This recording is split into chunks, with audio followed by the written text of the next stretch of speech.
League of Legends here at Supergirl Gamer Pro, a festival dedicated to celebrating women in esports. So myself, Magical, joined in by Return. We're so excited to see how everyone's going to be able to compete today. Exactly. The beach is fine. The sky is clear. The sun is out. It's the perfect time to come inside and play a little bit of League of Legends here. And we're going to get to see who's going to be walking away with all those fantastic prizes. I will say my favorite thing is being able to like look over at you, but I see the ocean right over there. So it's got the glasses on, you know, got the nice Hawaiian shirt as well. We're in the mood. We're in the mood. You know, you gotta, if you're going to go to the beach, you got to be prepared for that. After this, I'm totally going to go into the water. So. I'm just going to throw him in, actually. No, don't throw me. I'll throw you in. I like to try. Yeah, so, okay. Hopefully we're getting into our draft so that we can be able to get that and show you guys that in a little bit of time. That is going to be happening on Pro Draft for anyone curious. So they're trying to see if they can lock in their champions, what they want to pick, ban, all that good stuff. But we are going to be on 9.14.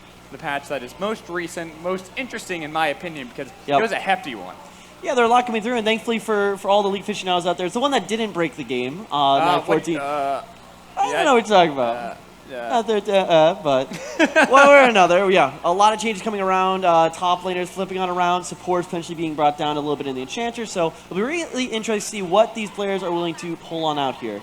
I feel like it's going to be a lot on to comfort on what you want to be able to play. It is something that you have to understand where your play style lies as well as what your team is going to be able to lie in. This is why I'm expecting to see a lot of things such as Blitzcrank. I would love to see more Blitzcrank coming in, especially with the buffs that happened to him recently. Nautilus is always one of my favorites, both of which are champions he is not allowed to touch, by the way. I don't know what you're talking about. I have a fantastic win rate. You are not allowed to have those. Those are mine. Okay. Those are my champions. You can have yours. And I'll allow anyone else here. You're just not allowed to.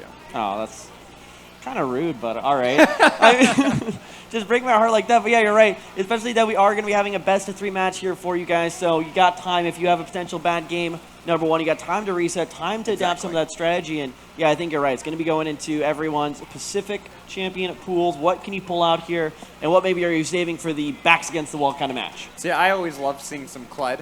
Especially with the buffs that happened to Kled recently. That has been one of my favorite changes. Is it just because you like Kled, or you like to say the name Bear Trap on a Rope? Bear Trap on a Rope. Bear Trap on a Rope all day. I also do like the playstyle of Kled. I find it very interesting, being able to have the mount, being able to utilize that for turret dives. There are a lot of like minute gameplay decisions that go in with that champion that you don't see with a lot of others.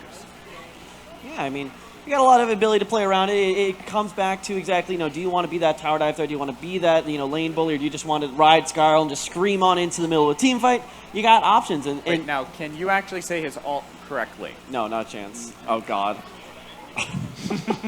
there are too many A's for me to get in there. It's charge! You gotta get the base. Well, that's why you're the play-by-play. I'm the color. Yeah, you got the voice. I just bring the brain sometimes. You talk about the game, pretend like you know what you're talking about. Exactly. I don't know what I'm talking about, so I just say random words and hope that people don't call me out on it. Yeah, naturally. That's kind of the ebb and flow of how we all go here. And, of course, players on stage are already going to draft. We'll keep you guys updated when that comes around. But, got just a few short moments away from hitting the Rift in game number 1. And like you're saying, the Kled's coming around. I would love to see if any of these players have picked up something like our brand new champion in League of Legends. Kiana has been out for about a patch now, just over, actually. And got a lot of playstyle, a lot of aggression, especially coming through with so many ways of utilizing her kit. So I do like the 2 names for our teams, Bot Difference and Swag Money. Wait, that's actually fantastic. You had to take your glasses off to be able to see that. I need to witness this in its full glory. It is one of my favorites, always seeing names like that. So I want to be able... Who do you want to root for? Bot Difference? I mean, as a support player, I think I always have to appreciate the Bot Difference. That's what wins the game right there. Swag Money. Swag Money is a good name, but I think Bot Difference for me, I think that's more to the point. Well, but you only think that because there's always a bot difference when you're in the bot lane because you always tend to feed, right? I don't know what you're talking about, dude. My Blitzcrank is on point. I don't know why you're hating. They hate us because they ain't us, unfortunately. Because you like to use champions and abuse them when they're overpowered. I like to win games. You like to climb. Hey, you know who else like to win these games? The players on stage, of course, they are going to be battling for some lovely prizes from our fantastic sponsors. Yeah, indeed. We have Air Force, Lenovo, Turtle Beach, Rocket, DX Racer, and Nerd Street Gaming that are all sponsoring this amazing event with Supergirl Gamer Pro. So I'm really excited to see how the players are going to be able to adapt to one another. Like we said, they are doing their draft currently in Pro Draft. That is why you're not seeing it. That's why we're just talking for the time being. we're going to expect to see a lot more comfort come into this because this is where you kind of want to be able to measure up comforting. against your opponent, especially on a patch where you haven't seen that much competitive play. Exactly. You haven't seen how a lot of these changes have really affected where people are going, especially when you look at things like Academy that happened really recently where everyone was playing very weird things. We had Swain in the bot lane. We even had a Misfortune whatever game CLG was doing. Whatever CLG was doing. Everything just has been so wacky and interesting. I'm really curious to see how many AD carries we see, if we see the Swain, if we see Cassiopeia. I like seeing those bot laners now because those have become something that have really been able to win. I see someone over there with the Garen sign. Oh, boy. Garen Yumi, maybe. We'll keep you updated, my dude. Don't hold your breath on it, but... Hey. Maybe. Comfort is always the name of the game, especially if we get like the Assassin Garen where you play for the brush strat. I'm just waiting for Morel Namicon Garen to come out here. No, that's TFT. It's the same game. It's the same client. Wrong. Same You're client, telling me that different a strat that works in TFT does not immediately translate to Summoner's Rift, which we're playing on today? Yes. That is 100%. Why am I here? I don't know. Okay, well, since I'm here anyway. You're here for the beach. You're here for Yes. the lovely setting we have here in Oceanside. Honestly, this is a beautiful day, too. This is fantastic. Like, I mean, I actually originally hail from way up north, so this is like my first month being in California. First time to Oceanside. It's absolutely fantastic. Like, driving along, I was actually on the phone with Magic on the way up, and he's like, I just want to hear what you say when you see this oceanfront. It's actually fantastic, and, definitely a great time, a great place to be playing some League of Legends, naturally, but... And who doesn't want to play League at the beach? Exactly. And video games in general. This is the esports stream here, ladies and gentlemen. I mean, I'm down for it. Exactly. I almost want to be on one of those computers over there. Get some Fortnite in. No, League. No, we're TFT. It's a nice middle ground. We'll take it. Okay, we'll take the middle ground. Minecraft? Let's calm down there. Okay, All right. we'll get there one day. One day when we're ready to really step up to the high echelons that is Minecraft. Wait, have you ever been esports. in the ocean? East Coast, only East Coast. Bye, guys. The guys who have the Garen sign, I'm saying bye to them. They're awesome. But have you ever been in the ocean? Only East Coast. It's much less fun. Okay. Much less beach. So we're gonna have to fix that after. Much more rock. I mean, you can have that here occasionally too, but it depends on the weather, as well as like how the tides are doing. Yeah. But usually they're pretty nice. Usually it's pretty clean. You don't have to worry about it as much. So I do believe our champ select is almost completed. So hopefully we'll be able to have that up so we can show everyone what has been picked by our players competing on stage. Bot difference and swag money. Competing for some amazing prizes right now. I cannot wait for these team fights. Just hearing the chance of swag money and bot difference all throughout the area here, but that'd be pretty cool. It's gonna be interesting. Of course, we'll break that down once we do get that one coming on through. And like you said, comfort I think is gonna be the name of the game. Game number one, it's gonna be the learning experience for us because best of three, we're gonna have to see how they perform over a elongated set. And we might get to see who exactly are going to be the standout members, who are the role players, and who are going to be the standout carries. Well, this is why we're talking a lot about comfort going into Game 1, because this is where you really get to measure up your opponent, see how their playstyle is, if they're going to be conforming more to the meta that has been slowly but surely coming into 9.14 as we are having our first week of competitive play on it in the LCS stage. We have Academy starting to play on it, LCK, all of these different regions. So people are getting a little bit better of an idea of how you can compete. But here, they can try to see how they're gonna measure up, what they can pick, what they can get away with. And that is always a big thing, because sometimes you can get away with things that normally you don't see on those the top professional stages. Because a lot of champions, normally they aren't picked in the professional league, so LCS, LCK, LPL, whatnot, even Academy, because they have known counters. But at this level of play, if you are just comfortable enough on a champion, you usually make anything work. That's where you see stuff, even like the Garen main out there, the Garen aficionado. You can make those things work as long as you have a mastery. Oh, boy. Either way, you can make those sort of competitions work if you have the mastery required on the champions. We'll have to see, of course, whether we have any pocket mains to really starting to show off today. I'm waiting for that Garen Yumi. That's what I want to see. Why? Why do you want to see that? Why don't you want to see it? Because I hate lanes that are just like, hey, you know that champion that can hit you no matter what you do? Let's just keep throwing damage at her.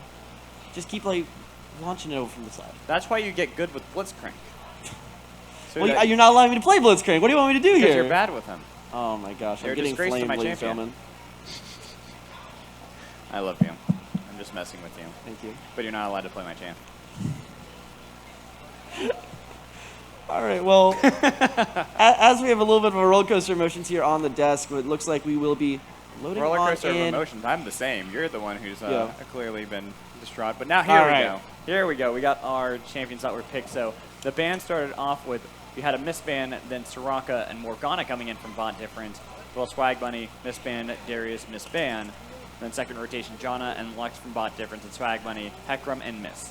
Yeah, you can appreciate the bold strategy coming out here from Swag Money that is missing a majority of their bans. Hey, sometimes it's asserting dominance well, it's on not the even, Rift. It's not even that. Sometimes it's the strategy of. Don't you remember back in the LCK where there's a bunch of like the really powerful picks that people left open on purpose because they're like, you know what? If I can't have them, let everyone have them. Yeah, we'll see if that comes to fruition, but of course we do have the competition to go through.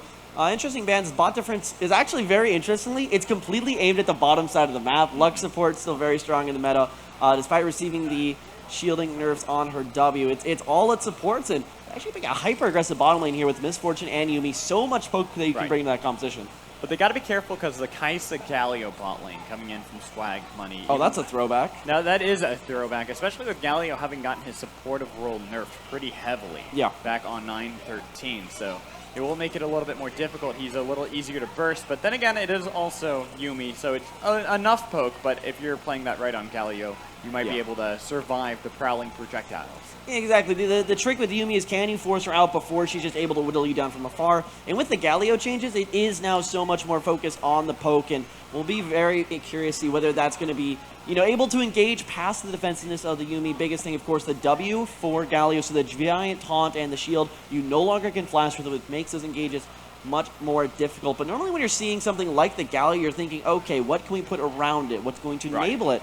And something I noticed from Swag Money is they don't immediately have that answer. You see you have some divers, like you have Alawi, you have like Shyvana, but you don't have anyone to keep anyone in that fight. Now, one thing I do like about Swag Money's composition is it has some pretty good scaling coming in. So not only do you have Shyvana in the jungle, but you have Alawi top lane, so you have something that can play pretty aggressively. You can try to see if you can bully around the Mordekaiser a little bit more so than you'd normally see, especially with the Test of Spirit, where before it would be stopped by minions. You can actually now get it through, and it doesn't have a cooldown where it gets reduced by attacking anymore. It will have a flat time that it's onto the Rift, so it's going to be very difficult for Mordekaiser to be able to play aggressively into the Alawi like normally would want to.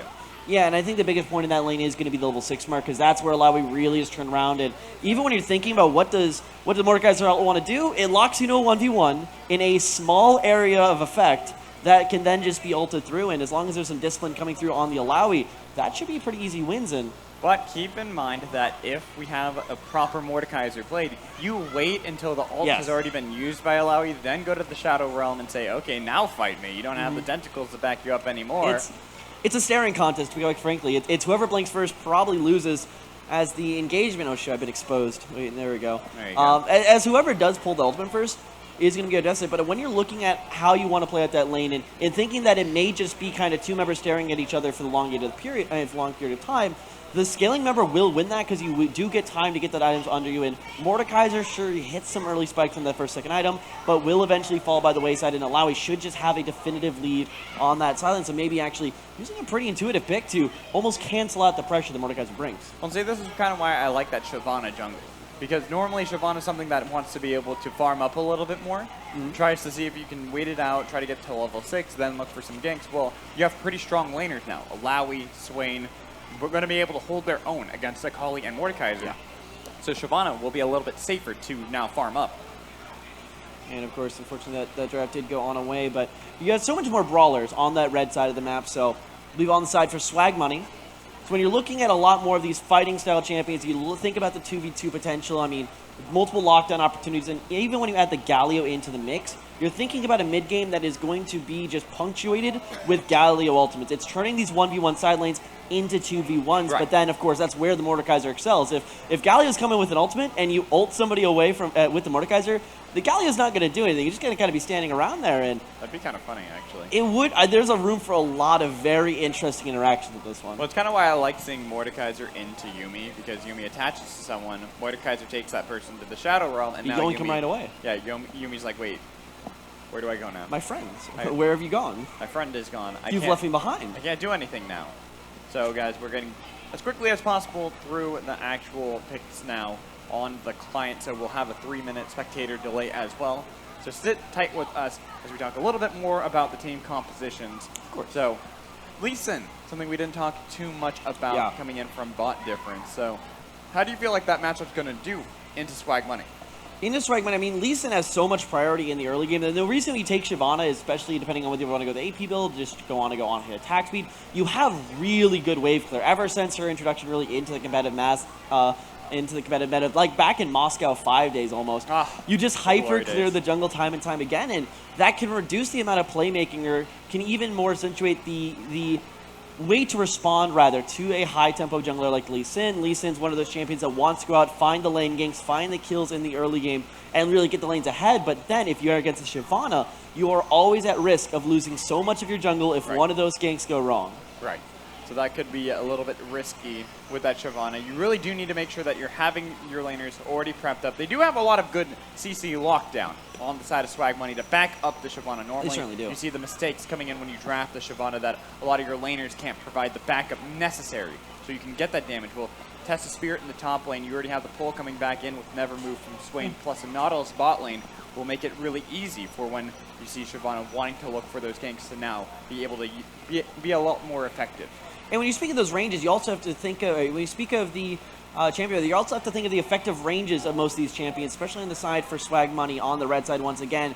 Outside the Kai'Sa, who is that dedicated marksman, sure, some of the champions have elongated abilities. I mean, even Swain is a ranged champion, but you always want to get into fights very close together. Nautilus is great at initiating that.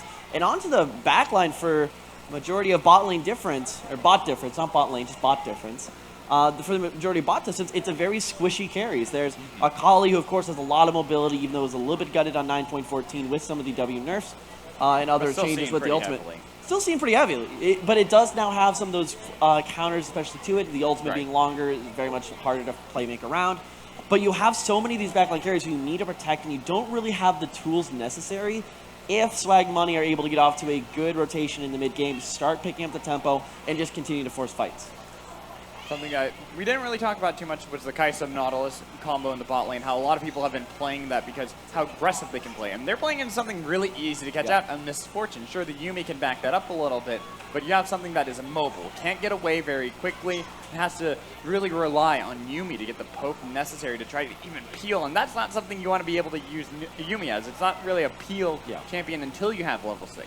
It truly is, and that lane is just straight up going to come down to, can Nautilus hit hooks? If they can, they should be able, very simply, to consistently take fights directly to the Yuumi plus the Misfortune lane. If you can't, then with no real form of engage, you're just going to be poked out. It's a war of attrition at that point for bot don't difference. Forget that a Misfortune with a Yuumi on top of it is going to hurt a lot in the early game. Yeah, it's going to hurt a lot. The damage that you get on top of your double up is really going to make it. There's one good double up onto Kai'Sa, boom. Instantly deleted. Yeah, double up, press the attack, plus a Yuumi Q coming its way through with the Comet.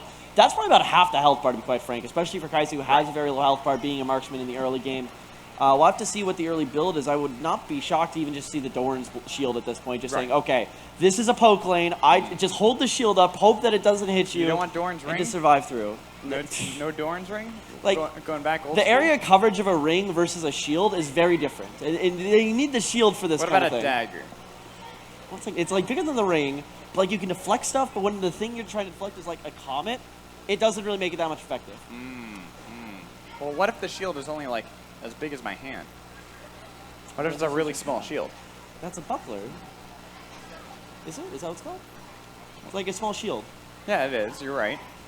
But it's a small shield. That's just another name for it. If it's small shield, it's a buckler. There's two names. You could just call it a small shield or a buckler. Okay, well, bucklers. There's no buckler in League of Legends. It's all about. Yeah, there's a buckler. Poppy. It's Poppy. I was like, There's no Poppy, so it's a large shield, so you're gonna be able to block. But either way, the matchup in that laning phase, looking with the Doran shield, it gives you the extra sustain. May hurt their damage in the early game, but the thing is that you're not looking for that burst potential. You're not looking for, the kill threat immediately. You're waiting for Nautilus to enable that for you, and then find that through. But especially with a team whose team name is Bot Difference, this is going to be a very on or off lane both ways around. Well, it could be the bot difference that ends up making the game or not. The Kai'Sa Nautilus is something that we've seen tried and true, especially with how aggro it can play early into the game. If they can get level 2 before Misfortune or Yuumi, that's pretty much done. This is not a lane where you're going to get 2 members and 4 members just farming for 10 minutes. There will be a bot lane difference one way or another. It's either going to be the engage coming through from Swag Money or the poke and just a lot of poke coming through on the side of bot difference. But of course, it's probably going to be one of our matches to watch, as it has so much agency in that early game. And now, of course, we're loading in the league. So just a few short moments away from hitting the rift here at Supergirl Summer Pro. Game Pro. There you go. We got the sign. I can read. We got the sign. You can read. I believe in you. As we are loading up into the rift, we can see some of the keystones now. Nothing too surprising to me at the moment. I'm looking through them all. The one that does actually sound a little bit to me is the Shyvana with Electrocute. Instead of going for something more like the Dark Harvest, if you're going to go for the Blood Razor, or if you're going to go for the AP build, sometimes you see that Electrocute, but sometimes you also see the Comet.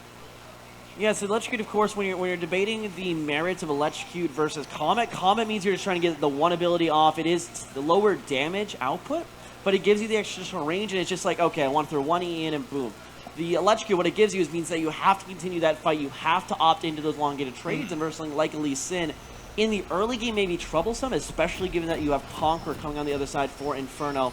Right. But in the later stages, I mean, Shyvana, she's just going to try to farm up and be the absolute menace as we do hit the rift for game number 1. I love the spam of the taunts coming in from bot difference. Definitely showing some authority there. We'll see if that's going to help him out, as everyone is getting onto the rift for Game 1 of Supergirl Gamer Pro, a festival dedicated to celebrating women in gaming. Seeing how everyone's going to be able to match up to one another.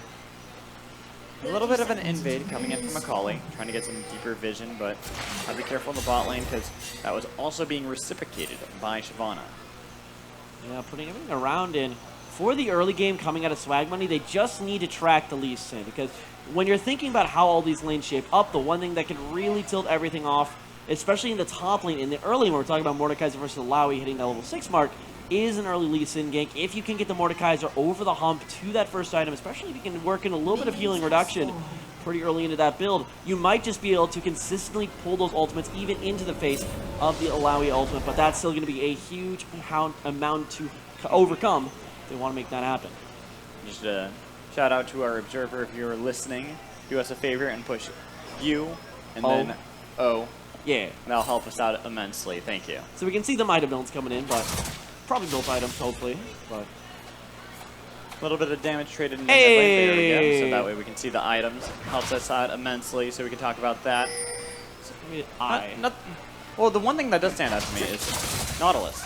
Nautilus going for the Corrupting Pot, not going for the normal support items in the bot lane. Gidget's fighting a little bit with Aranus in the mid lane. You're getting the worst of that level 1 trade. Yeah, so this is going to be really interesting, because normally on the support role in bottom lane, support is the one position in League of Legends where you don't normally get farms, so you don't get gold. So you need something to keep you at least going towards your item builds. Unless you go for that level 1 G strat, you're just going for the kill right away. I mean, even if you get a kill level 1, I don't even know if you're going to be able to afford a Relic Shield. A Relic Shield is the ability is the item where you can just go ahead auto attack. You basically get to share the gold with your AD carry, but going for the Corrupting Pod means you have more sustain in the lane, but it also means that you're not able to get any gold income. So definitely high risk, high reward is going to be the name of the game. Gidget has to go through all of the health potions in the mid lane against Aranus on this Akali, who's already getting a pretty good lead in CS and control. That's something that we weren't expecting as much. The Swain matchup into Akali, normally, especially once you get to level 3, 4 for the Swain, will start taking over because you can push a little bit easier than Akali, who has to get so close to the minions to do so. And it is a battle of the wave clear in the early and then going towards the kill pressure, especially if a first item comes on through. You're going to be seeing the Hextech Gunblade for Aronis. And plus, if you can combine that with the ultimate, you might just have enough to get over the hump.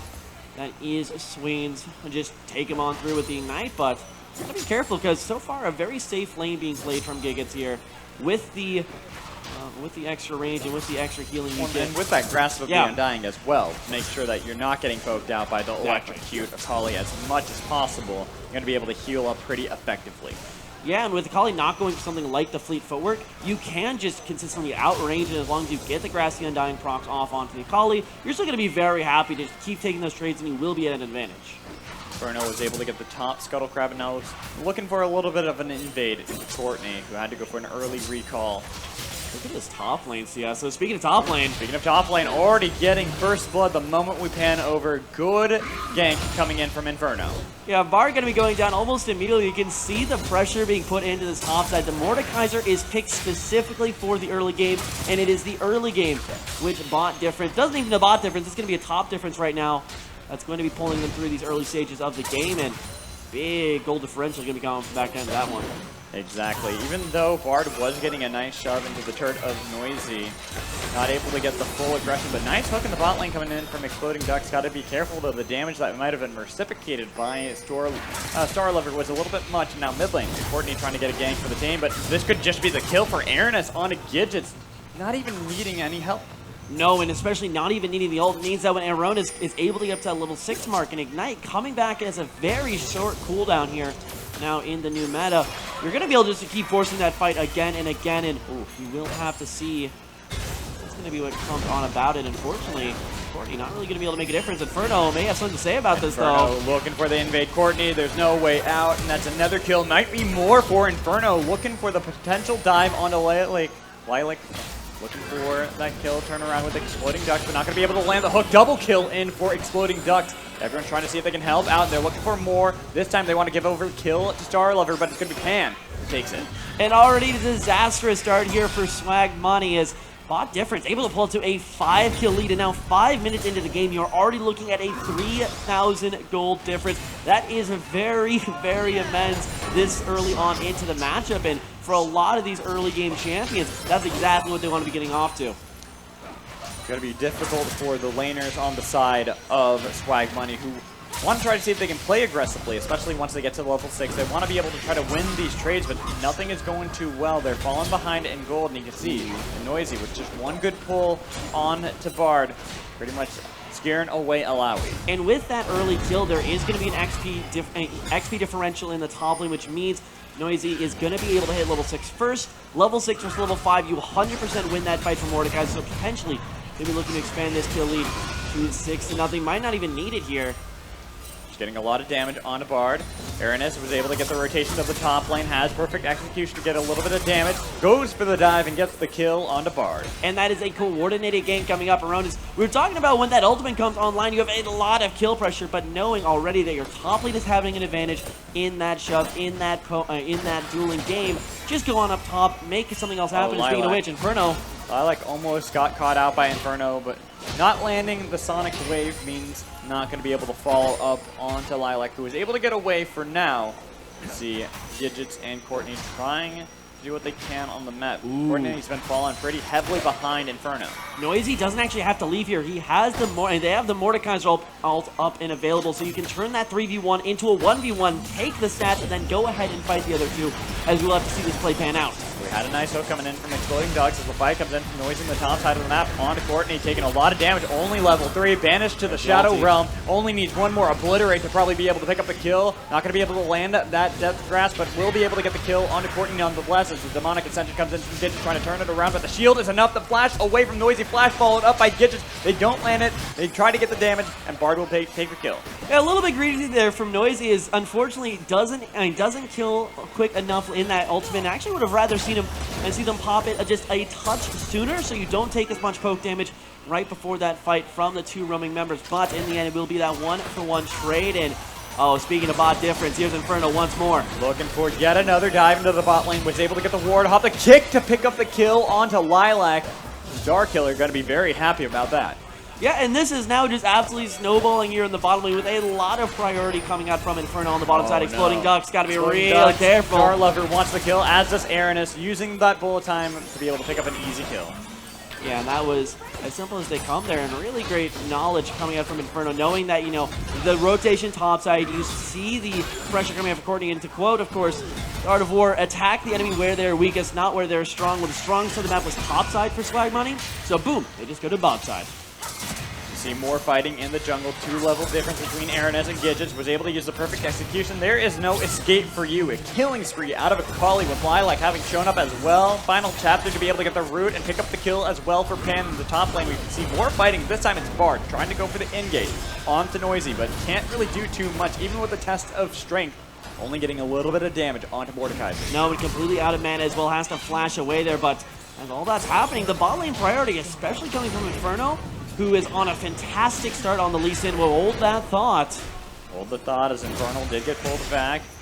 Noisy fighting with Bard, but Bard no longer having any mana. She's trying to get away from Noisy, but I don't think there's an escape. It's an Obliterate to pick up yet another kill. Now the bot lane, it's going to be the turn back on Exploding Ducks. They have enough shields coming in for Pan to try to keep Inferno alive, and Aranus is now on a rampage. And it's Pan on the Yuumi who's able to go and assist to the fight, latch onto the Lee Sin, and basically just keep Inferno alive for the duration of that. So that is fantastic supporting coming out, and certainly a huge advantage being leveraged. 9.1 is the current goal differential. Oh, but just before 10 minutes into the game, Dragon number 1 also be going into the pockets. And it's a Mountain Dragon as well. Yeah, already that's with a big massive one. lead, and they're already pressuring so many of these objectives. For Swag Money, things are looking a little bit difficult as Aranus might have gotten ganked by Courtney, but she's still only level 5, and they have a lot of damage coming in. The kick to help Aranus go unstoppable as Gitz is trying to escape this one, but there is no escape. They have the damage. Star Lover is now on a killing spree. And right when he was thinking that Swag Money, maybe they finally found that gank to give them some priority, maybe they finally found the play to bring them back into the game, here comes everyone else from Bot Difference, and Bot Difference turns into a mid difference here, and Salva, that's a 2-level differential onto Noisy. And into the Shadow Realm, they have been banished. Bard is at the tipping point. There is no escape once you go there. You only have so much room to move. Yeah, and with that, you're not really able to seek safety under that top tower, and still Inferno, realizing that this is now advantage on the top side, is using this lead and using this knowledge to go ahead, pick up the Rift Herald, which will complement the Mountain Drake, which they picked up even better. You can force these towers so quickly, grab some tower plating onto the carries if you're choosing, really just start building that gold game up to a point where Swag Money, they may have swag, but they don't got the money right now. Not at all. It's all in that bot difference, even though most of it is in the mid difference. Aranus 5-0-2 on a collie with the Hextech Gunblade compared to Swain, not really having that much of the garage sale build coming in from Gidget's Pony, trying to get a little bit more gold, but everything is going the way of bot difference, and probably yet another turret with a lot of the plates in the top lane. Bard 3 levels down Noisy, using the leap of faith to try to go for the fight against Noisy, but Noisy probably going to be able to take the turret, turn it back around with the Obliterate to get a little bit more damage, trying to heal back up with the shield. The kick coming in from Inferno to try to delay that fight. Bard not able to secure the kill, and Noisy's out. That's a very long overstay in the top lane for the likes. Wait a minute. Bot lane. Aranus playing incredibly greedy right now. Gets the heal out of Lilac. Will fight a little bit with Exploding Ducks as well. I'm sure can flip to get in range with the Ignite to go dominating. A collie 6-0-2. Yeah, Runners is not really concerned with their own personal well-being at this point. Just dive, and Pony gonna be brought down at that one, and another advantage still falls the way of the side of Bot Difference. It's going to be now the tower differential that's really going to be hurting, and especially adding to this 13.1k gold lead. Make it 13.2. 12 minutes into the game, 18 They took every tower plate. That they have. They are that far ahead. Courtney trying to scare away Aranus, but when they're so far behind, we talked about what Swag Money needed to do. They needed to have this composition that was able to scale up and get into the mid-game on an even platform, but they're nowhere near that, and Inferno is cementing place on the map. Inferno's looking like an absolute monster here on the Lee Sin, and that's what you hope to see with the Lee Sin play. It is such a on or off champion. If you're having a good game of Lee Sin, if you're able to not only line up those micro abilities with the Q, but also play the map in the correct way with the pressure, you can have so many advantages. But if you don't get that lead, it's very easy to fall off, and certainly here for the side, as you do come out now for Bot Difference, Inferno definitely having a very on game at this point. I feel like the entirety of Bot Difference are having their on game at this moment. They're so far ahead, and you can see Noisy going into Shadow Realm with Lilac with a 4-level difference. There is no fight. You can even see Noisy saying, I can get the kill with just the passive. Yeah, and that's just disrespect there, as he knows that he doesn't need to do anything. They don't need to do anything else. Noisy just going to very happily take this one under the tower, and the advantages of the early game are just paying dividends, and they are coming up massively. And listen, look at this format. Run, get out of here, Bard. Don't fight this. You might have Leap of Faith, but you don't have any mana to be able to fight that, and Aranus is godlike. So right now, there's approximately anything you can see in this bottom right corner. That's the mini-map here. Anything you can see on that's probably not a safe zone right now for anyone. What about the base? At this point, I'm starting to question it myself. Oh, okay. Well, if you're questioning it, that's a bad indication of how things are going. Well, and we'll have to see. Noisy has plenty of engaged priority. Can he find the grab? Not onto that, but Q damage definitely going to be coming through. I mean, those obliterates just chunk They hurt. Lilac. There's not much you can do when you have a Mordekaiser. Even though only 4, 1, and 2, there's a lot of gold into the pockets of Noisy, having gotten a lot of the turrets. As Courtney, she's way too far from home. We talked about how anywhere on the minimap is not safe. Ernest might be in a little bit of trouble, but was able to get away with the shuriken flip. Noisy getting more damage onto Lilac in the bot lane. Inferno is looking for the dive as well. The kick comes in. Obliterate does not connect, but it doesn't matter. They have the depth grasp. Unstoppable Noisy. Yeah, and just to add insult to injury, it's now adding on top of the Lee Sin mechanics you saw before, but adding onto it the insect ability, able to kick the enemy ADC directly into your team out of safety, and that is going to lead to a rather rapid demise. Bot difference. Going to be the difference of whether your ADC is alive or not. Now continuing to put a lot of pressure onto this bot. Inhibitor Gidgets flashes forward, 3-level difference. Vanished to the Shadow Realm with the Proto Belt to pick up the kill, and now going right onto Courtney. She can't fight this. They might have the backup coming in from Lilac, but it's not enough. Double kill for the side of Noisy. And right now, it's still only that one kill in the top lane that is keeping, that has separated right now from us from a perfect game. Of course, coming through from bot differential and bottom side. That's a second Mountain Dragon for the side of bot difference, so they are very comfortable. And you can even see Starlover's unstoppable. They pick up the kill in the bot lane for Noisy as well. Bard was barely able to escape that one with her life, as the rest of bot difference continuing to lay siege to the base of Swag Money. They're going to need to continue this game on through 15 minutes now. Still an absolutely massive lead and double dive to the mid lane. Fairness, unfortunately, there's not really an escape there for Gidget's Pony. Easy assassination with the perfect execution coming in from bot difference. Only having that one kill, like you mentioned, to not have that perfect game. The good hook comes in from exploding ducks, but unfortunately there's just not that much. You do get the shutdown onto Courtney, but the kick comes back in and followed up by the Sonic Wave to pick up the kill, and then Bard is gone. They're on the hunt. Noisy wants to be able to continue that dive, but Death Grasp does not connect onto Lilac, so they decide instead to turn onto the inhibitor. And although that Swag Money may have just doubled their kill output the entire game, it's still not really going to be enough here, as inhibitor number 1 does go down in the bottom side. More Swag Money. That's going to mean that there's going to be super minions pushing into that bot lane consistently, making it harder to play the map, because somebody has to answer this wave. Otherwise, the minions just going to go ahead and try to go take But I have some bad news for you right now, Richard. Look at all the other lanes. Where are the minions? Well, yeah, the other minions are doing quite well, but they just aren't as buff. Beefy? They aren't as beefy. They aren't as meatball rolling on down top lane. They got Why the bigger is meatball cannon. a term that is used, by the way? It's a verb. It's a noun. It's an adjective. It is. It's a verb? Yeah, it's a meatball. If you're meatballing, you're just throwing the. We're already getting our host yelling at us to stop. Meatballing. Yeah, it's when you have a bunch of tanky champions just kind of roll on down. Why is a meatball the thing that's referred to as a tanky champion, though? Because I'm hungry, all right? Okay. It's that's delicious. Fair. That is fair. They're delicious, but that doesn't mean that they're tanky and can take a lot of damage. In fact, it's probably the opposite. I remember having this conversation with you now, though. Yeah, I told you I was going to have this conversation with you today, didn't I? On cast. Oh, boy. Well, that's now been had, and what else has been had is a 20,000 gold lead currently accumulated by bot difference. That's actually now just, no, math minor coming in. That's double. It's just double. It's over double. There you go. I'm proud of you.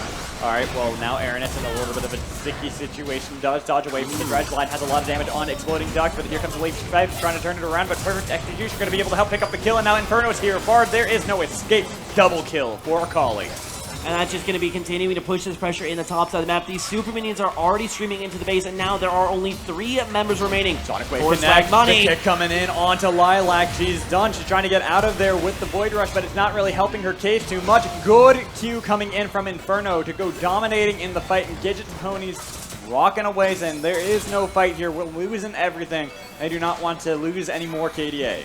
Now, 1 member here in mid lane for bot difference. Super minions in the bottom lane, and the rest of the 4 are here on the top side. Gidgets engaging on once again.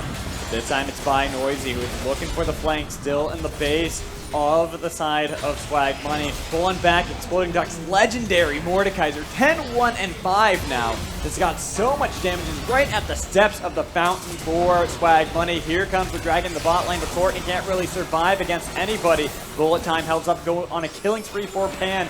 Everyone on the side of bot difference is at the steps of the base of Swag Money, saying, we want a couple more kills before the game ends. Gotta bet the KDAs, and just like we said, there's absolutely nowhere safe right now for Swag Money. They have to rely on the base, but there is nothing left to defend. Not at all. The pull comes in from Noisy as well as the dredge line to try to see if they can take a kill on a Noisy. They will finally get the shutdown, but the Nexus is gone. Game number 1 going over to bot difference. Ending game number 1 with a 34,000 gold difference, an 11-0 difference, of course, in that tower differential, and then 33 kills in the advantage. That was a definitive game through and through. So was it bot difference or was it something else? I'm going to be honest, that was jungle difference to start with. Inferno definitely did a great job enabling so many of those lanes, but also for bot difference, everyone just started playing fantastically. Mordekaiser was able to stash in the top lane, mid lane, Akali coming through, and then, you know, the poke lane, they poked. And that's the problem we were having with the Shatavana pick to begin with, is that it does do well into the mid game if you're able to keep even with your opponent jungler. Lee Sin does not want to go even in the early game.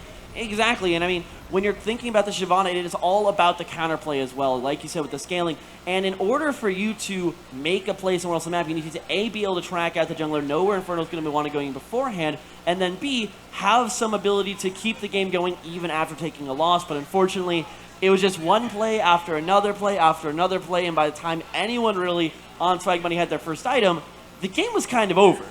That it was, and it was just unfortunate. Unfortunately, sometimes that is what happens, especially it do be like that sometimes. If you're trying to scale up into that mid game and you just fall behind early on, and you're against a composition that wants to play aggressively early and then does well in the mid game as well, you're just kind of like, GG, go next. Yeah, that's unfortunately what it was, and now we're going to have to see what adaptations are coming through. Of course, it is a best-of-3 series. Right. So there is time now for Swag Money to go back and decide how they want to approach game number 2, maybe step number 1. So what would you change? What do you think that should be changed for the side of Swag Money to be able to compete step a 1, I would better? use all 5 bans. I think you need to, first thing first, shut down Inferno, just get him off the Lee Sin to start with. Like, that was a very cleanly played Lee Sin, and it was enabling a lot of things throughout the map, and we'll have to see, of course, but that's all going to be for game 2. All right, guys, we'll be back in just a little bit, but we are going to have our second game after a couple commercials.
...2018 was a big year for us here at Nerd Street Gamers. But it was an even bigger year for you, the gamers, the athletes, the casuals with aspirations to become better, bigger, become pro. And we gave you the opportunities with summer camps, boot camps, weeklies, monthlies, and of course tournaments. Tournaments with over $200,000 in prize money. We made gaming more accessible, not only in Philadelphia, but in Denver with a brand new 18,000 square foot state-of-the-art esports arena. And we've only just begun.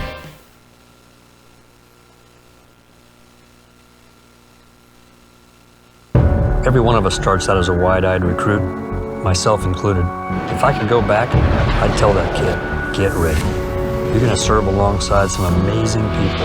They're gonna become like family to you. And together, you'll see them do things that'll help change the world, that'll change you.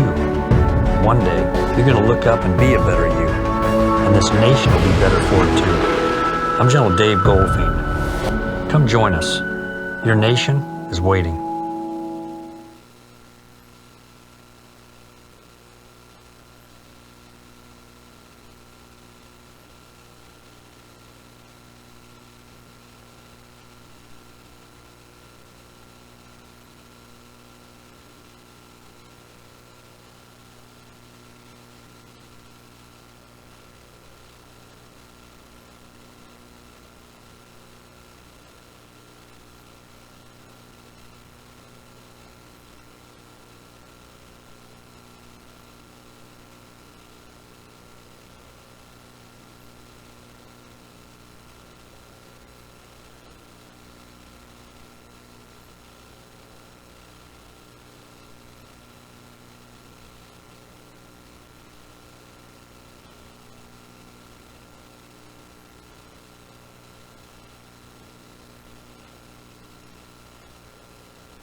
everyone. Yeah, we're on. Hello, everyone, and welcome back to Supergirl Gamer Pro 2019 here in beautiful, sunny Oceanside, California. I am your host, Abby Sherlock, aka Sherlock Homie. Supergirl Surf Pro is powered by Turtle Beach, the #1 in gaming audio. Be sure to swing on by the U.S. Air Force display to check out their Performance Lab trailer, a one-of-a-kind interactive experience packed with challenges that will put your mental and physical skills to the test. Featuring the latest and most advanced in technology, like the Oculus Rift and Kinect 2, you'll be able to compete against your friends and airmen as you put your body and your mental skills to the test. Do you have what it takes? Nerd Street Gamers is a proud supporter of Supergirl Pro and is very encouraging of their empowerment and participation of more women in competitive gaming. We are going to get back to our League of Legends tournament, and I'm going to toss it on over back to Magical in return. Take it away, y'all. Thank you so much, Abby. We are getting ready for game number 2 between Bot Difference and between Swag Money. And after that first game return, we were talking about how there are definitely some adaptations that need to come in, and especially towards Inferno, making sure to ban away the champion pool. We don't want to see that Lee Sin again. You know, the Lee Sin was the aggression pick they picked in the early game. Of course, there are other things like it, but this one was Inferno's. And right. I think step one, just trying to get people off comfort, and that was kind of what we were saying coming into the game. And today, it's going to be all about what are people comfortable on. Can you just outshine with it? And it wouldn't be shocking to me if Inferno's got more in the pool than just the Lee Sin, but step one, get rid of it. It was too good. Is Garen one of them? I hope not. Why not? For the entirety of the Bot Difference team, I really hope that Garen jungle is not the go-to. But why? The early game priority falls a little bit when you don't have any CC. So. Well, then get the CC from the jungle. Not the jungle, from the lanes. Well, I agree. Get the CC from the jungle. Well, is Silence not CC? Silence is like... It's CC. Babby's first CC. It's like, hey, don't talk. Right. Hit you with the sword. Is How that does what that you work? want to do to me sometimes? Oh, one It's can okay, dream. I know. Hey, How be does happy I hitting haven't someone with said a sword to Elmrecker silence yet. them? Oh, I don't want to talk about that item. There you go. I have to get it once. I'll talk per about it day. when one of the players build it finally. If someone builds Omerecker, I'll be really happy, but only if it's the winning team. Oh, a little bit. All right. So I'm gonna be honest. I don't know if Swag Money goes with the same style they had last game. I don't know if they're gonna have enough money to. Oh, they got to build Teemo. Omerecker. Oh my God, they got Teemo. They got Teemo, so I'm pretty sure that means they automatically win. I'm not sure that's how League of Legends works. Is it not? No, I don't believe it is so. And Oh. I do want to let you guys know, of course, that we have. Did we switch sides? Yeah, We have switched sides. So Bot Difference on red side. Swag Money Wow. is on blue side. Mm-hmm. There you go. There you go. I'm so proud of you. Thank You're you. learning. You can I forgot what read. League of Legends was. Well, we have Draven Kiana locked in by Bot Difference. I'm actually really excited. That's a lot of aggression coming in from them. And we already saw how they like to play aggressively, so have 2 heavily snowball champions in their hands. Yeah. But over on the other side, Swag Money going for the Sivir, Hecarim. So probably going to be the Teemo top lane, Hecarim jungle, Sivir bot lane, of course. Yumi still left open, though. Hasn't been banned away just yet. We see Lisa, Nikali, Poppy, Olawi, and Zoe that have been put onto the bench alongside Zyra now. And Zyra is really interesting because Zyra has kind of replaced how Lux was, where you used to run Lux a lot into the bot lane. Yeah. But now you have Zyra that's been coming in when you go for Aftershock. That's pretty much a similar style, but you can get more people rooted instead of just 2. Yeah, certainly it is a little bit of a different play as you still are focusing a little bit more on the damage, a little bit less on the shielding, but still the sustainability on what should be. Or at least when you look at a plant, you're thinking, oh, that's probably kind of squishy. We can step on that. But Have you ever tried to chop down a tree? well, she's a rose. Have you ever Chopping tried down to, a tree and Wait, chopping time down out. a Have you rose ever are tried 2 to- very different tasks. Have you ever tried to chop down I a have rose not- bush? I have. Okay. They're actually really difficult. Well, she's a rose. Well, I'm just saying, a rose bush is not as easy to cut down as you'd think.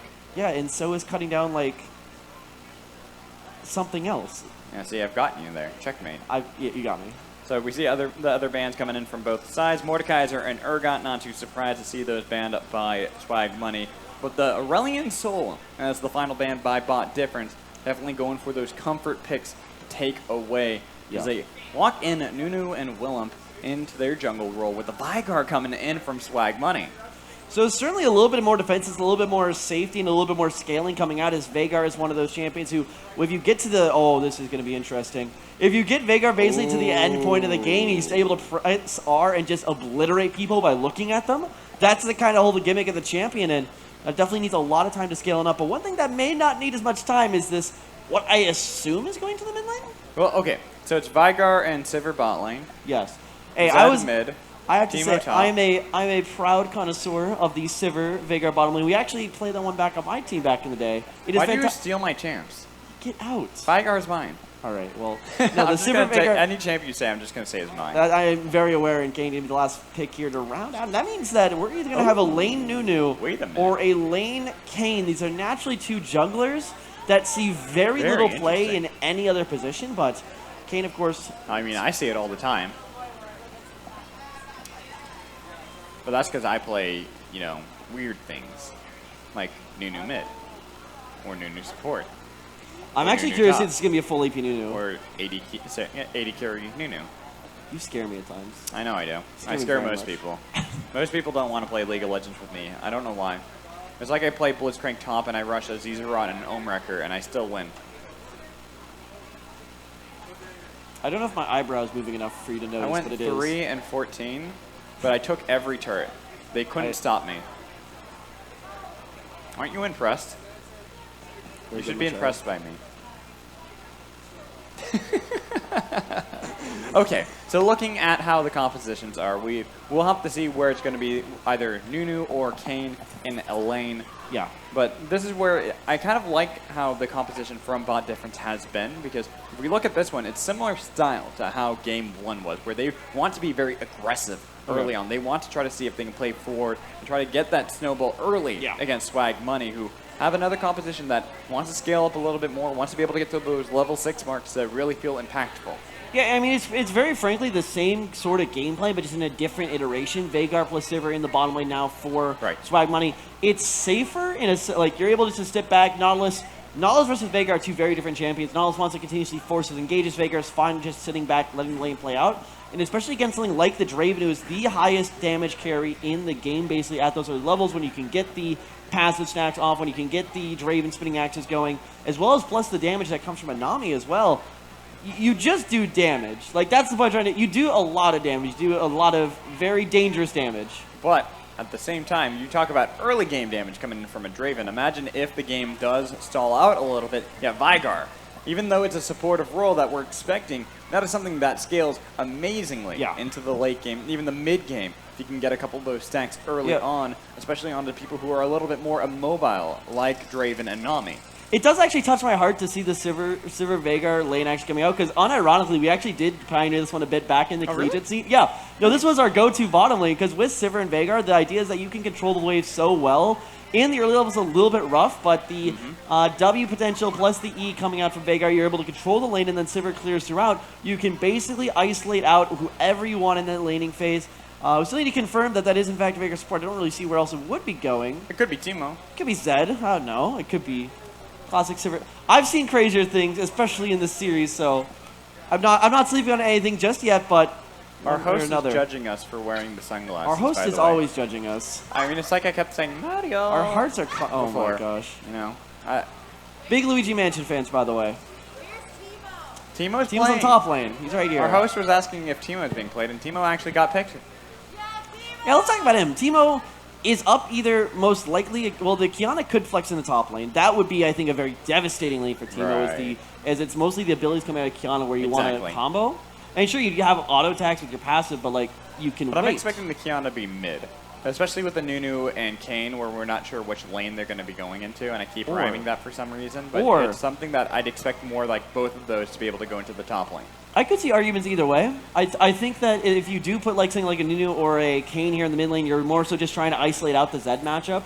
Because with Nunu, you can get the Aftershock, you can just be tanky, and when Zed ults you just eat him. That is, you consume the Zed, and then he does less damage because you take his health and he's damaging himself at that point. That's a transitive property of eating other people. That's how that works. But Nunu's whole gimmick, and for those of you guys in the crowd who are now very, very concerned with who's on the casting desk right now, Nunu's whole gimmick is that he's able to eat minions, he's able to eat other champions, and you do gain back some of the HP. I understood what you said the first time, and I'm still concerned. Well, that's just, you know me. That's why you're concerned. Yeah, I know.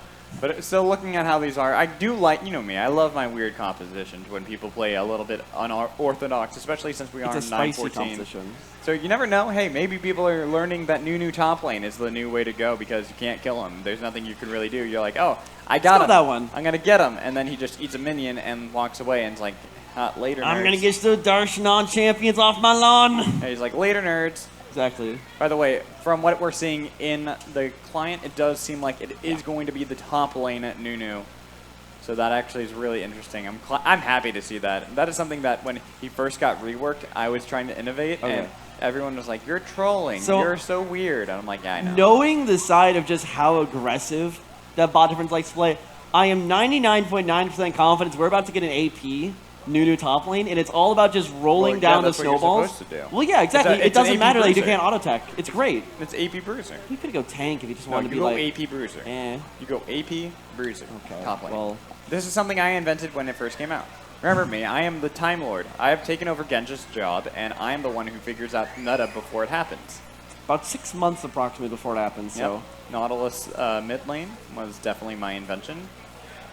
Okay. Amumu support will be the next one. He's ignoring me because he knows that I'm right.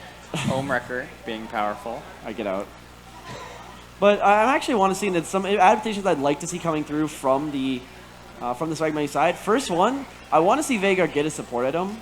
Right. So I think it was definitely very damaging the laning phase when Nautilus walks in. Because the big thing with Relic Shields, not only do you get the gold income, but you also get a little bit of HP back. And it got nerfed, especially with with rank 1 Relic, you only get like 5, and it's flat HP back, but still it's something. On Veigar, you actually get the bonus gold for hitting other champions. Wait, now this is actually something that I like to do with my Veigar support. It's Relic Shield. Because you can proc that with the Q. Oh, you can? Yeah, people always forget that you can proc that with Q, and it actually is a lot For safer in the lane than having to try to land your abilities onto the champions themselves, especially if you're playing into something like a Draven Nami. Going Relic Shield actually keeps you safer because now you're just trying to farm the minions. Yeah, and you can still give that gold to your AD carry without threatening taking it away. Otherwise, you're kind of losing out on a bit of the passive.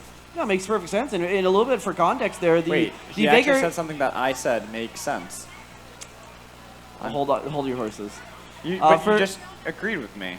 I don't know what you're talking about. For context on the Veigar, but not only is Veigar's gimmick that, of course, the late game he presses R, he blows up. The other person blows up. He hopefully doesn't blow up. That's trying to win a fight. But the passive on Veigar is all about stacking AP every time you get Q off or WE. Every ability that you hit an enemy champion. Or if you kill a minion with Q, you get that AP back. Well, the idea is with Relic Shield, you're able to kill those minions in the lanes, but since Relic Shield shares the gold with your AD carry, you're not actually taking anything away from the AD carry in the laning phase. Takes away a little bit of AP in the early game and a little bit of AP that you can scale into the build, but once again, your passive is AP. You're able just to get over the hump anyway. It's also about the safety. To me, it's all about trying to make sure that you're not getting engaged too heavily by a Draven and Nami, because Nami, with a good bubble, is going to be able to pretty much obliterate Veigar anytime he steps forward.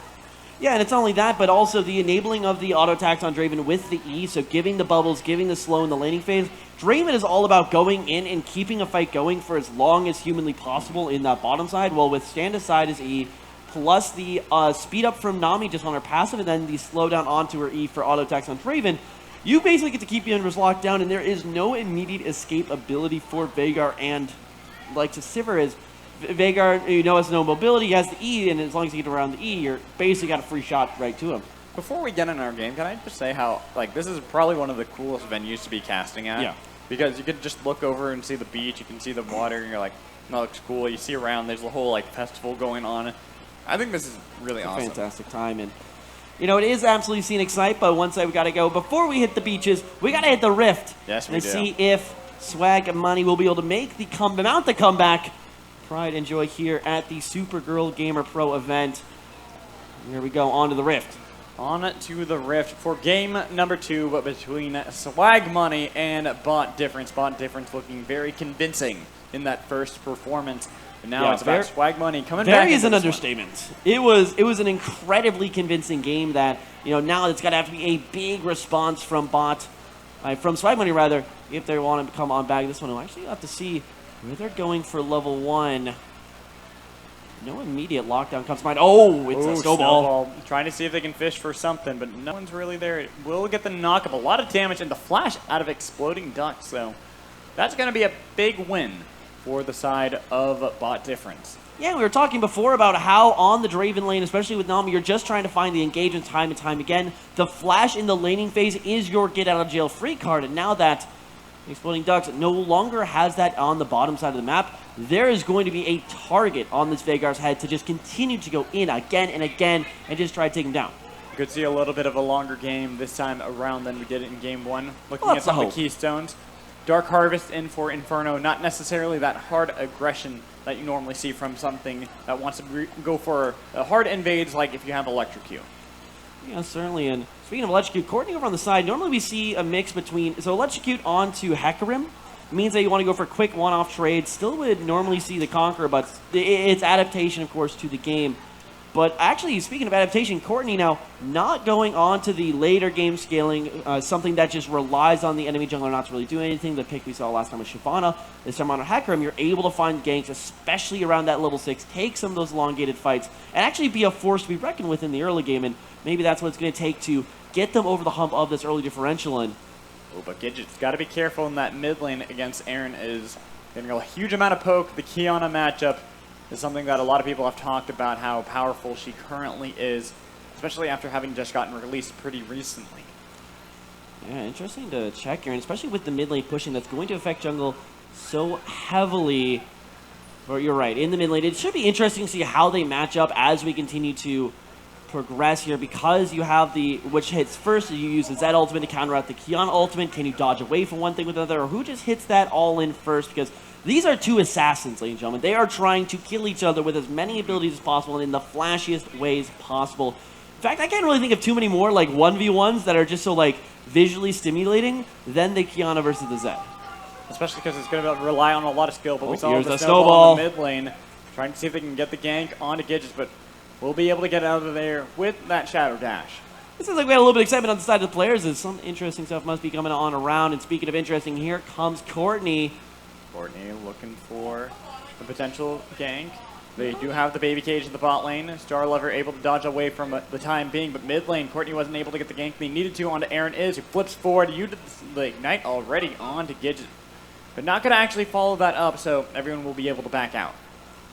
Yeah, moving on away, and so far a less successful early game coming out from Bot Difference as they do look to continue that lead once again. And Courtney actually getting invaded on once more here. Inferno's going over the wall. Forward from Inferno as well. Uses the reach to get a little bit more damage onto Courtney.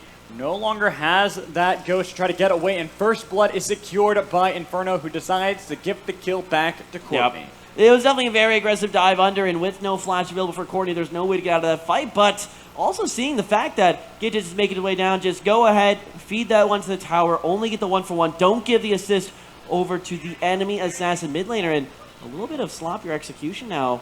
Oh, but that was a open the good door for bubble Bot. coming in. Flash forward as well. Star Lover going to take down Lilac, getting a little bit more damage onto Exploding Ducks. Pretty low, but as Draven, you pretty much have your whirling axes. You're going to be very scary. Yeah. Anytime you can get into a fight, it's just damage, damage, damage. That's why you pick the Draven in the early game. It out-pressures nearly anything you can possibly put it against. And as Silver with a late-game wave-clearing specialist, you want to try to crack that nut in the earlier stages of the game. And even with the Veigar, doubly so, as they just look to continue scaling up. And speaking of our position earlier, it is the Spell Thieves coming through. There is now 2 support items in the game. As also, speaking of which, on the bottom side, we have a Cole coming through as Lilac is just looking for the late game. Whenever I see a call, I'm always worried for whoever buys it. That's pretty much that struggle item that you get when you're having a difficult time. But here I can respect it a little bit. Into the Draven, trying to make sure that you can outscale him, knowing that already having a kill, Star Lover is going to be very happy in herself on how this is going to be able to go into this matchup. And as the Cole does give you bonus gold upon completion upon killing 100 minions, it's basically saying to your team, all right, guys, I will see you in 15 to 20 minutes. And we'll hope that we're at a reasonable state in the game at that point and going to be looking for that cash influx when you come around. But now in the mid lane, in the influx, it's going to be of Hecarim this time. Getting the knockback, but Aaron is trying to dodge away with the Terra Shapes and Audacity. Inferno here for the flank to try to see if they can contest and get the counter gank onto Gidgets. A lot of damage comes in, but not going to be able to secure the kill for Aaron is nor Inferno. And only a little bit of bonus damage going to be acquired from Aronis. Not going to be able to find anything else. Pushing under tower. You're going to go under. Aaron is going for the very greedy play and might die to the execute. The flank came in from Noisy to secure the kill for the team. Gidget's Pony thought that she was out, but that was a great rotation in from Nunu. And while some of the individual play maybe break down just a little bit on the side of bot difference, the team play certainly is. And now engagement coming around. Bard definitely not in a safe spot right here. Good flash away, understanding if that snowball got anywhere near Teemo, there was no escape. There was only certain death. Yeah, that, like, Teemo, especially with no flash now, could be susceptible to that counter gank. And we'll have to keep our eyes peeled. As if often with jungling, when you're going for these ganks, it's not always going to just turn into the flashiest play available. You will burn flashes, you will burn abilities, and it's always the return gank that often does more damage than the initial gank itself. So definitely available for Inferno if he chooses to return to the top side of the map. Gidget's got to play it pretty carefully into Aaron is. Aaron is now level 6. Supreme Display of Talent is up. That is a huge amount of burst that can happen if Gidget doesn't play this one perfectly. Now, and Gidget's, of course, on level 5 would be trying to wait for level 6. Then, oh, the ultimate's in the mid lane. Ults onto the turret, gets a lot of damage, and is able to get the kill. It is reciprocated by Gidget, so it's only a 1-for-1, despite the fact that Aaron was the one engaging. Yeah, and with the 1-for-1 trade, you do have to somewhat question what bot difference are trying to play for here in these early stages. Because sure, the gold from a kill is always worth it.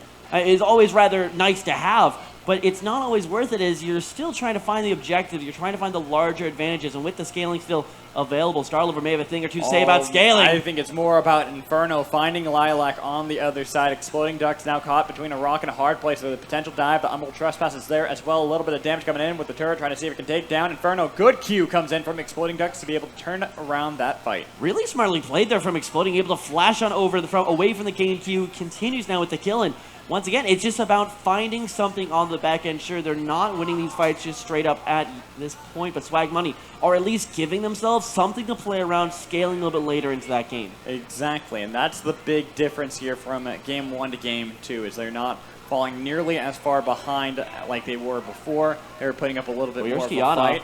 There could be the potential on to Bard, but we'll spot it out with the help of those shrooms. So Aaron is trying to look for the gank on a Bard, but not going to be able to find it. Yeah, not finding anything, and that's the safety you get with Teemo. Not only do you have the range, not only do you have the blind with your Q, but you put down a lot of traps, but it hasn't waited long enough yet. Not quite, but will be able to get back towards the turret. The biggest snowball ever was able to get the knock up and get the kill for Inferno. And the consume on the back end is enough to keep that Noisy alive onto that top lane tower, and now they're starting to force these advantages wherever they can. Courtney having a hard time going into her own jungle against that of Inferno. A supreme display of talent, was able to get the knockback, and Aaron is easily securing a kill. And that supreme display of talent, especially because it's on the new champion, is always so visually appealing as you just blow up the entirety of a mount, but now in the mid lane. Comes in from Gidgets, but that was a good answer in utilizing the edge of Ixtal to be able to get that invisibility you need to when you are able to Terra Shape. Yeah, able to make their way out in. Holding still something in the mid lane with Kiana. Kiana's so interesting because you can use that ultimate especially in so many different ways and stun all around. Oh no, the 1v1. Here comes Absolute Zero. Bard takes a huge amount of damage. A Noisy dominating in that top lane on the Nunu lane. Yeah. This is something that you kind of want to the see. AP Nunu lane. It's the AP Bruiser. It's slight disappointment. It's not straight AP. It does look like it's going for something like the Rod of Ages. But there's still a lot of base damage in Nunu that you can pretty much do that absurd amount of damage. It's now Starlover fighting a little bit against Lilac. Has Ignite on her head, getting a little bit of heal coming in from Pan, trying to turn her back around, but it's going to be the kill in from Lilac first. A little bit more poke. The Ignite is enough out of Pan to turn it around and get 1-for-1 80 carry for 80 carry. Yeah, and bottom lane actually is still going somewhat decently, especially given the last game from Swag Money. ADC certainly. 73 stacks on the goal at, and 73 stacks remaining to go through at 10 minutes of the game is not ideal whatsoever, but still a 4K gold lead. It's at least a step in the right direction, but in a best of 3 now, one game already down, you need to be able to start plugging some of these holes. The late game is still over the horizon, but you gotta have to paddle it if you want to row your way over to the horizon. Bard was in the top lane trying to get away from Inferno. Will indeed do so. Pretty easy for Team Mode to escape those ganks despite that Shadow Walk that can come in from Kane. But this is a good flank in the bot lane from Noisy. They delete exploding ducks. That wasn't even fair. And now bot lane again. Lilac fighting this time with Aaron Is. And AD carry versus Assassin, we know how that matchup goes. Yeah, and Sabrina's play of talent actually works very effectively against it because if you hit with the initial bark on the grass, you're able to pop the spell shield, and then the mound is able to go off as well. And now Deathmark comes in. Aaron is trying to escape from Gidgets. A little bit of damage here and there, but flash away comes the onslaught of shadows from Courtney to make sure that Gidgets will be able to survive the onslaught out of Aaron Is. Oh, flashing under. Never mind. I take that back.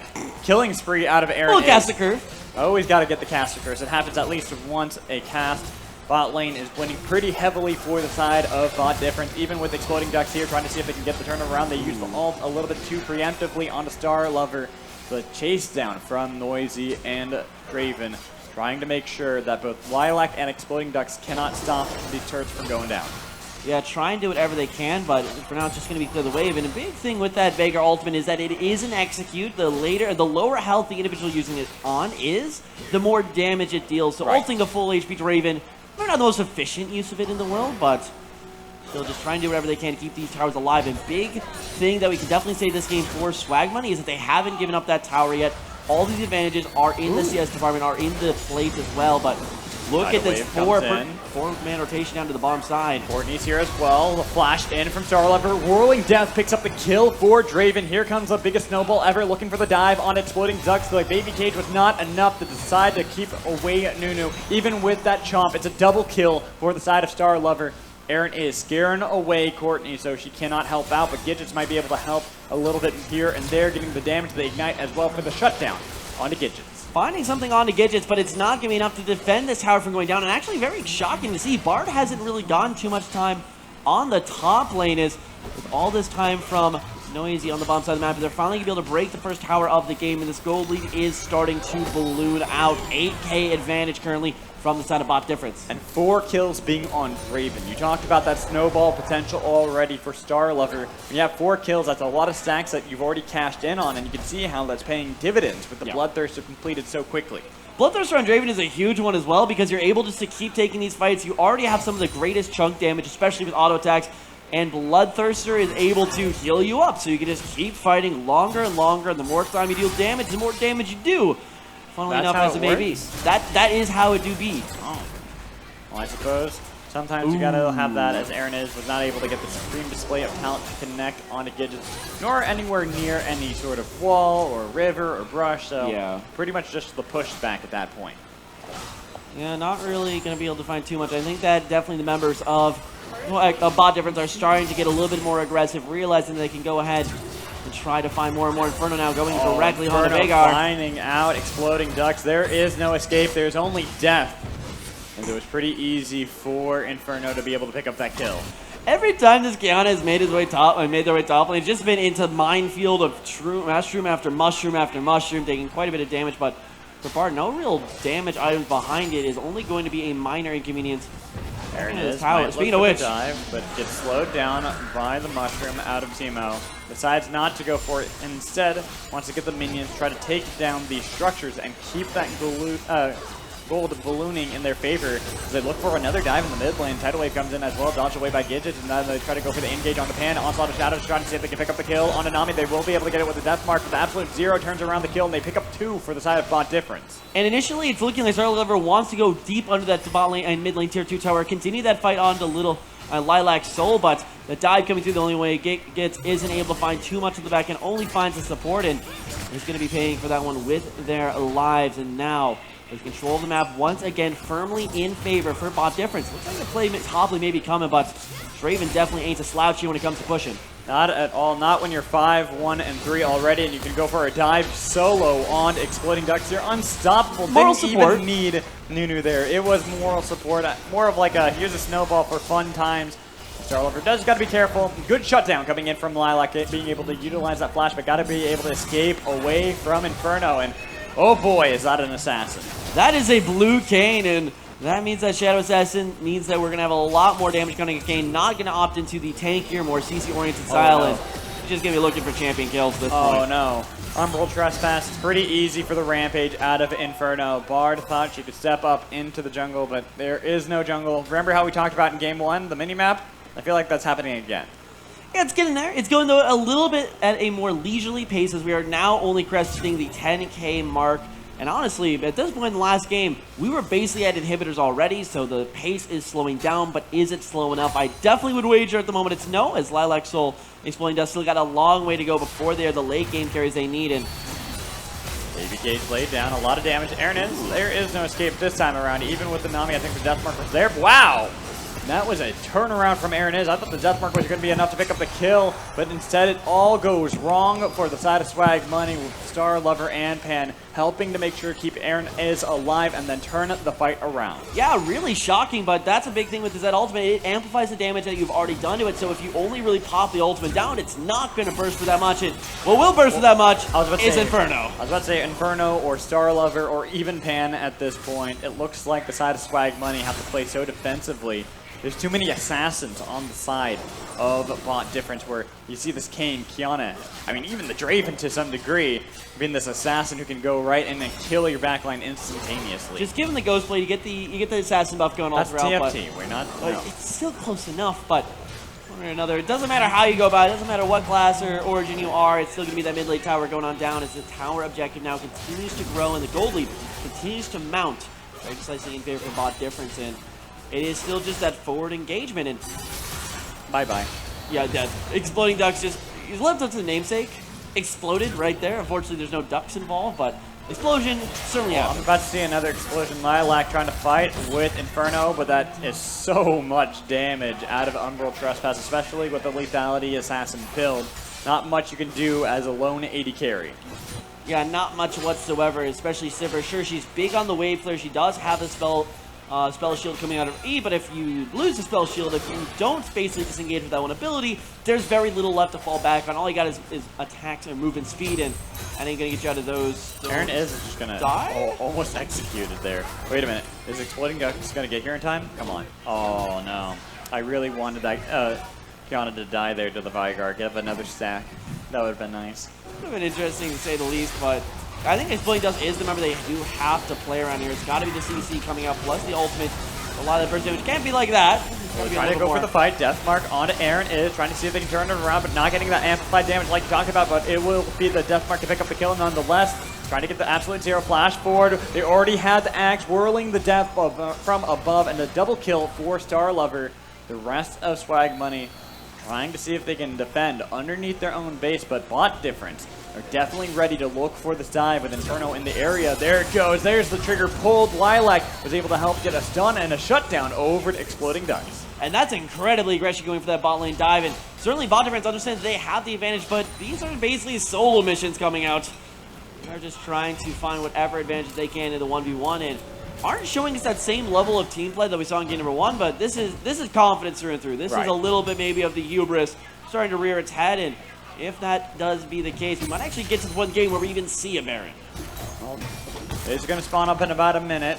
A lot of damage onto the structures. 2 outer turrets remaining, top and mid. So for the side of Bot Difference, all they have to do is take a couple more of these structures, get a little bit more gold. They already have a 12,000 gold lead here at 19 minutes. The rest of Swag Money have to play so defensively. The sad is he just misses the drive-by. The It's snow the drive-by. It's the snow by. No, it's The roll by. roll by. There Roll we go. by. There we Roll go. by.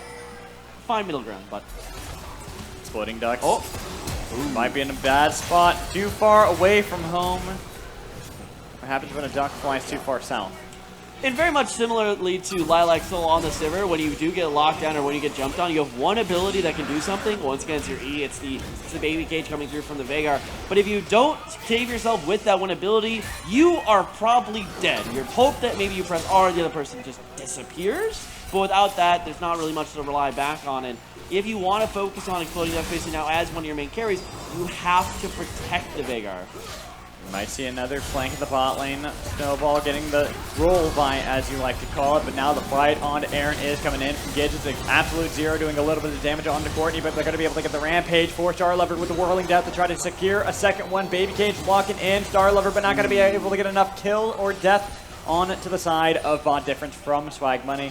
Only getting a little bit of damage on to Starlover to say we're going to be able to farm up, use that Bloodthirst to heal right back up, and then turn our attention onto the secondary turret. Yeah, Starlover's basically looking like nothing ever happened in that fight, just casually heals up the entirety of the health bar with not only Bloodthirst completed, but the Infinity Edge as well, and Starlover is now the main carry for the squad. And still one tanky AP Nunu here under the tower. And they're continuing to go into the base of Swag Money with Exploding Ducks being the first to die. Now Onslaught of Shadows going to be able to get the 3 stuns that it needs to. The 3 are in the hearts of the side of bot difference, but they do not seem that threatened. Trying to heal up with the Bloodthirster, but it's going to be the turret that gets the shutdown over to Courtney.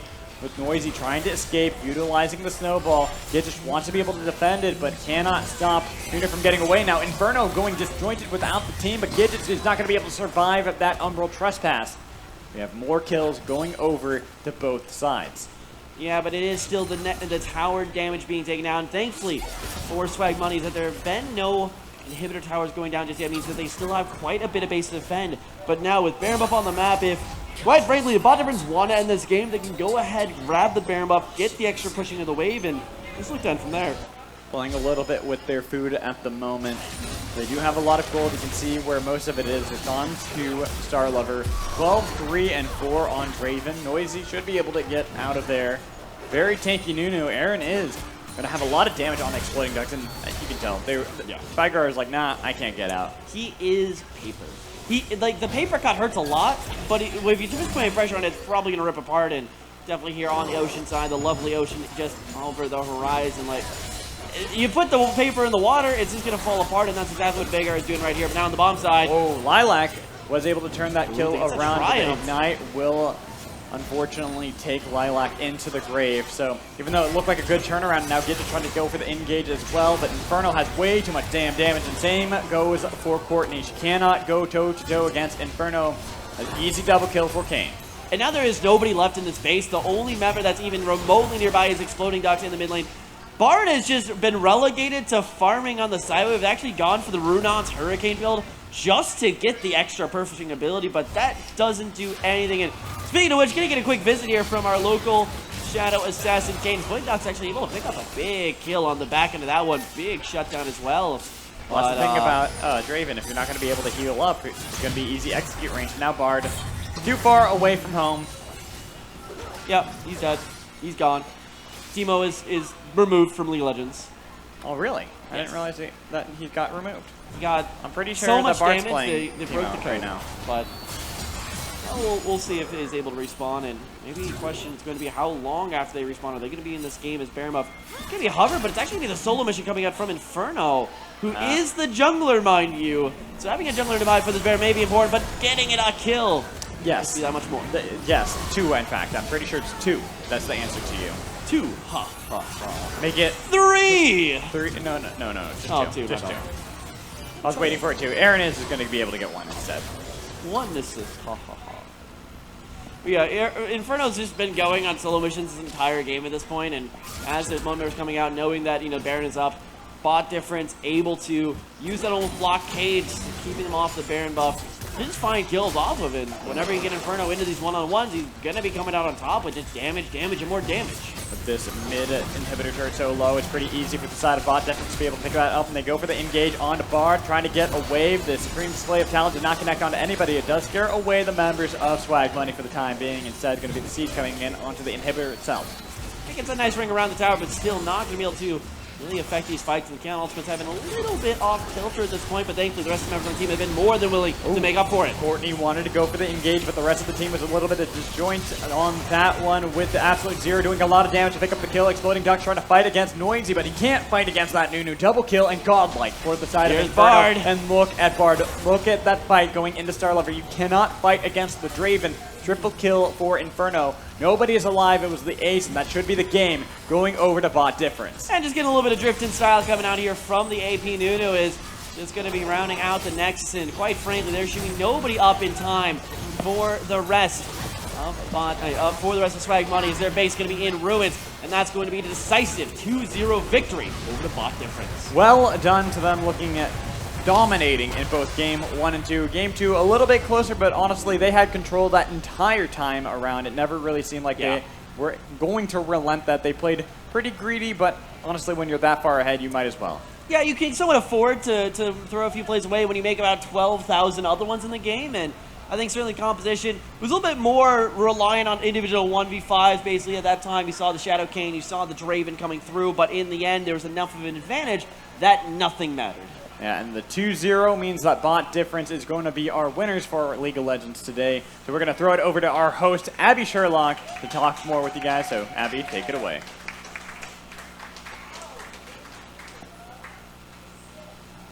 Oh man, it was totally that Teemo MVP. Beautiful, thank you. Yes, gorgeous plays, Draven 2. Supergirl Surf Pro is powered by Turtle Beach headsets and Rockcat keyboards and mice. To learn more, visit us in the Gamer Pro Zone. Be sure to swing on by the U.S. Air Force display to check out their Performance Lab trailer, a one-of-a-kind interactive experience packed with challenges that will put your mental and physical skills to the test. Featuring the latest and most advanced technology like the Oculus Rift and Kinect 2, you'll be able to compete against your friends and airmen as you challenge your body and mind to see how you stack up to U.S. Air Force standards. Do you have what it takes? Gaming PCs and gear by Lenovo Legion are savage on the outside and stylish. No, they're stylish on the outside and savage on the inside. Come by and visit us in the Esports Village for product demos and giveaways. We are going to go to a quick little commercial break and we'll be back with our winners and awards ceremony. Thank you.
Nerd Street Gamers is the forefront of community-based gaming in locations expanding throughout the United States. Nerd Street Gamers brings the community, the tournaments, the professional team boot camps, and the celebrities to your backyard.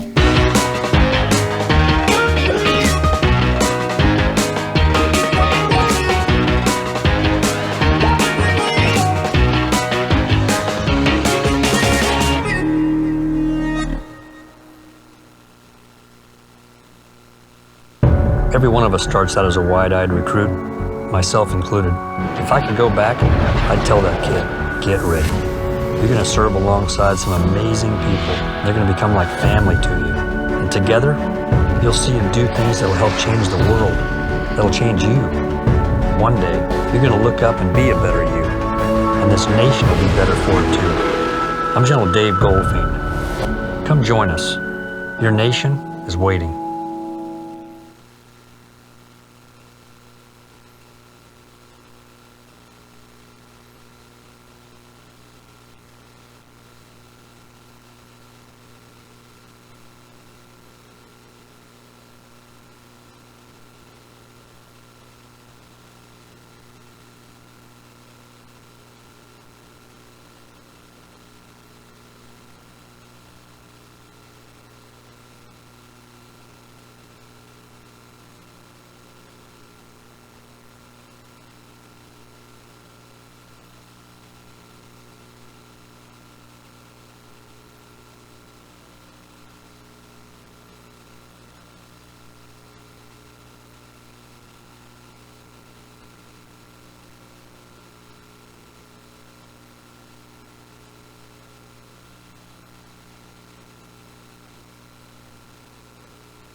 Hello, everyone, and welcome back to our final part of Supergirl Gamer Pro Saturday here in beautiful, sunny Oceanside, California. We have our team here that just won our Supergirl Gamer Pro League of Legends tournament. Hello, can you introduce your team name? What did we just watch? Hi, we're Bot Difference. Your Bot Difference. How did y'all come up with this name? Well, Angie and I, we play the bot lane. So we just thought it would be fun to include our roles into the Supergirl Gamer Pro competition. How did y'all get into League originally or into video games? I started playing in Season 3 when I first started playing Dota, but it was too hard, so I switched to League. But it's been fun, and y'all obviously are good because do you know what you just won? No? Okay. So each one of you won a Lenovo Legend laptop, a headset, keyboard, and a backpack.